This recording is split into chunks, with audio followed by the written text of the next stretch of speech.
Hello everyone, I am back with episode 4, Scratch and Save Bible Verses using a Budget School Save a Challenge optional bundle set. First, I would like to point out that we carry simply easy instructions as well as a school supply list that has been provided. Welcome to the Heavenly Realms classroom. First, I will read the scripture in the first column to determine what my answer choice will be. And it reads, "For thy love and kindness is before my eyes, and I have walked in thy truth." Next, I will move over to the second column and decided to pick if the scripture was true or false by writing it down. I decided to pick true. Once I pick my answer in the second column, I will move over to the third column and scratch off to see if my answer matches with what the scripture says. Next, I will grab my Bible and go to Psalms chapter 26 verses 3 to help me determine if my answer was true. The title is "Examine Me, O Lord, and Prove Me." And it reads verse 3, "For thy love and kindness is before my eyes, and I have walked in thy truth."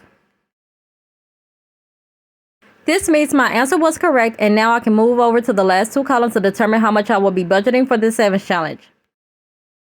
Next, I will grab the dollar that I budget for and place it inside the classroom investment wallet. So far, I've saved $27.